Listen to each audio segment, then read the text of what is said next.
Hello, hello, hello. Welcome back to my channel. It is me, it is I, it is she, it is her, it is thee, it is who? It is Rosie Rosette 2020 Pal. Anyway, this t-shirt, it's not sponsored, but I will, throw a plug. Is by Nikki's Dollar Jewelry. She does t-shirts. She did this one. First, when I first saw it, she did a t-shirt that just said Queen. They just had this. And then I told her husband, okay, I want this too. I want this too. So both of these were, yeah, I'm sure. And then she did another one. It's a white t-shirt. And then it has Queen, but it's like a rainbow thing. And I want to wear that with my tennis shoes or whatever. Someone will say my job. Anyway, long story short, check out Nikki's, Nikkis, Dollar Jewelry on Instagram. Okay? Okay. Anyway, Raising Kanan. Boy, let me tell you, that show is so freaking juicy. It's kind of, nothing could ever touch The Wire. Okay, nothing. The Wire was, you guys know, that was like the best series ever made. I mean, I think The Wire has some cult members. I think that's why when Michael K. Williams passed away, like even the Baltimore Ravens, they did a salute to him. You see what I'm saying?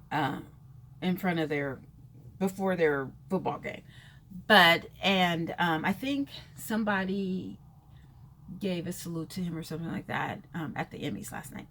Anyway, but boy, Raising Kanan, whatever. That show is so good. And actually the mother, I don't even know who she is, but she reminds me so much of Fibe. She has a YouTube channel. Oh my God, they look so much alike. I mean, absolutely so much alike. Where she talks through her teeth.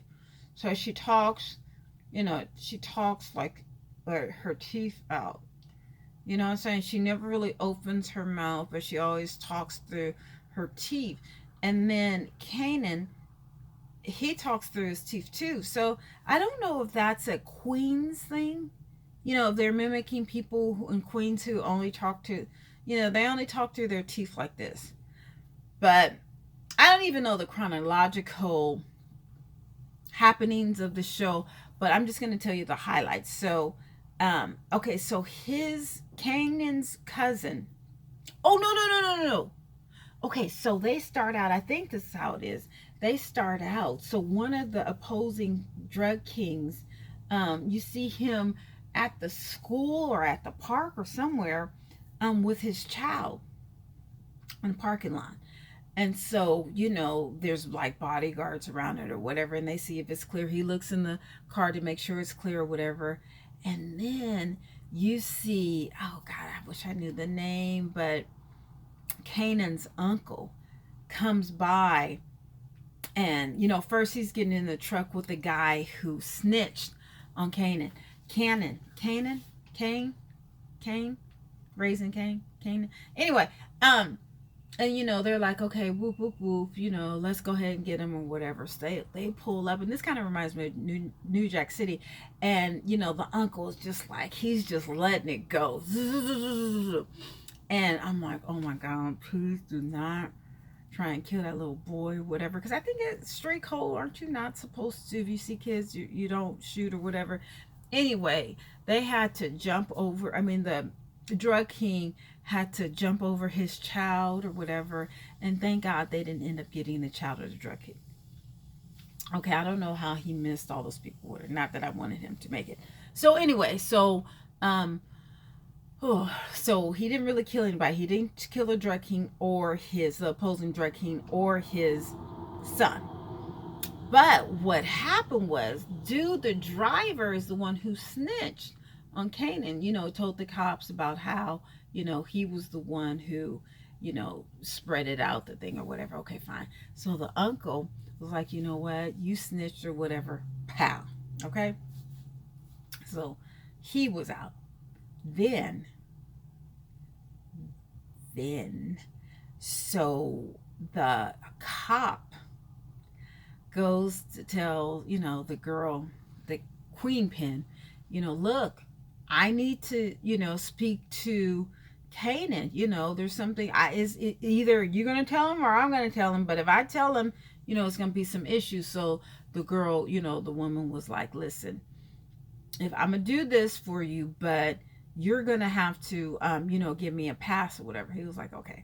So anyway, so then the girl, the niece, okay, the uncle, his daughter, who she's supposed to be lesbian or whatever, but she's in high school, whatever, the one who her girlfriend took the thing and died or whatever, that was, oh my God, that was so sad. Anyway, so the uncle was in her room and he was looking through stuff, and he ends up seeing the tape that she made with the white girl, and they were singing, and it was obvious that, she was lesbian or one, or, that was her girlfriend or whatever. So she comes in and he jumps on her. He beats her up and all that or whatever. And then it's just like she always has this look like she's a zombie and she's just walking out. But she has that in like almost every episode. She's always looking like a zombie, and she's, just looking like, Anyway, it's just kind of weird how they make her do that. They portray her to do like that. Anyway, okay, so she gets jumped on or whatever, and then she walks out looking like a zombie. So the white cop that is always trying to push up on her, not figuratively, but like literally, like, she wants to get questions or answers or whatever. Well, Kanan's mom was like, look, she went to go talk to Kanan's mom at the hospital. Oh, shit, I forgot about that. So Tony, I do remember Tony. Tony got shot up. So that was the opening scene. So they're at the hospital, and that was the opening scene, because he was trying to get better or whatever. Okay, so they tried to assassinate him at the hospital, but the cop who was smoking cigarettes saw that.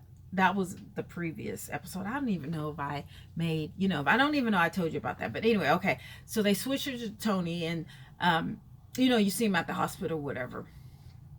Okay, so the cop, tells her, look, I got to see my son or whatever. She says she's going to get passed. Okay, so she goes back. He's like, look, you need to tell him. You need to tell him. And he looks like shit. I was just like, is that makeup or does he really look that bad? But, that's makeup, baby. Really? Because I don't remember him looking that bad in real life. Okay, so anyway.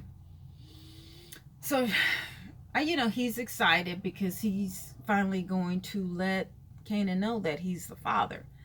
Okay, so then the other drug king is like, tells everybody, everybody's strapping up for war. Even the uncle's like, look, Kanan, this is war. You're gonna have to strap up or whatever. You got to be prepared. And he's like, oh, okay. So then the mother is like, listen, the enemy, she takes him to a drug range, and then she's like, the enemy is upon us, and you got to step up. You're my son, you was born into it and all that or whatever, and just preparing him, right? So I'm just like, what is this woman doing? Like, why would you put your son in that, in some type of danger or whatever? So I'm thinking, she's preparing him for the other drug king. So so then Tony ends up waking up. That's the one who the other drug king lit up his house and tried to kill him. Okay, shot up his house, lit it up, put it on fire, whatever, and then they tried to kill him. So after that, he wakes up. His girl is by his side, and he wakes up. Okay, and he's like, where is everybody?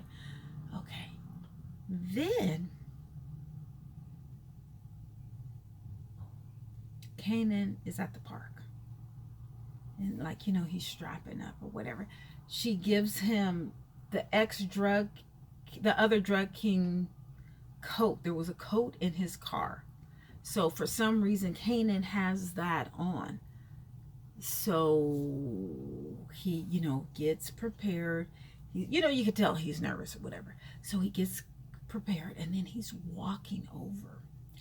I don't know if he knew that it was going to be the cop, but the element of surprise, he was like, oh my goodness, like, he was like, did mom really set me up to kill a cop? Because you could tell that was the expression. So, the cop was like, oh, hey, I'm glad that, we're finally here. And, whatever, there's a lot I need to tell you, blah, blah, blah, something to that effect. And so Kanan pulls out the gun. He said, you don't want to do that. And then he says, Rock, that's her name. Rock is setting you up. And when he said that, pow, the man never got a chance to tell his son that he was his father. And I'm just like, woo, woo.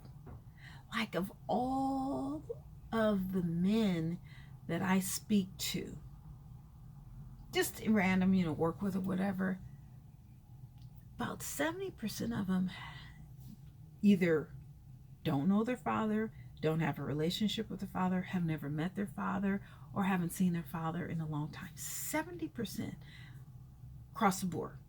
Mostly Mexicans and blacks, but some Asian. And maybe white too.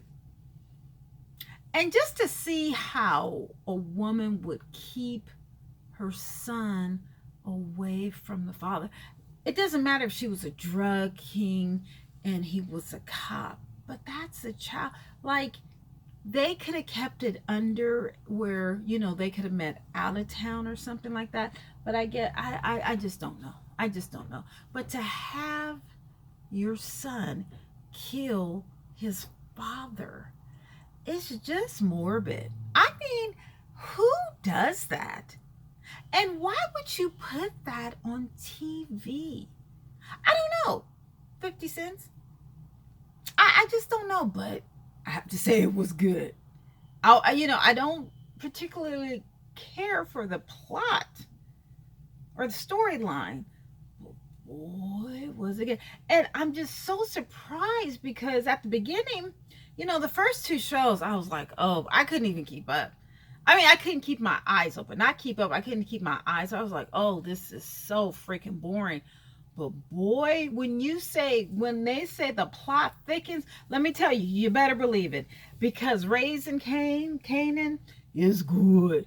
It's good. But you have to go from the first, all the way through. You can't just look at one episode and be like, oh my God. Like, what is that? P-Town or whatever that other series is. You could look at that and you could be stuck.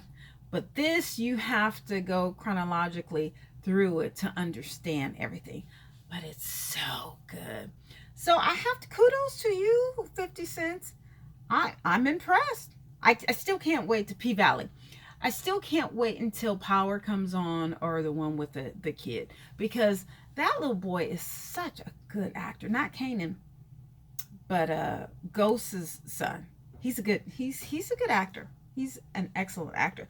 Okay, well, that's all I have to say about Raising Kanan. Is that his name? And I will talk to you guys next week.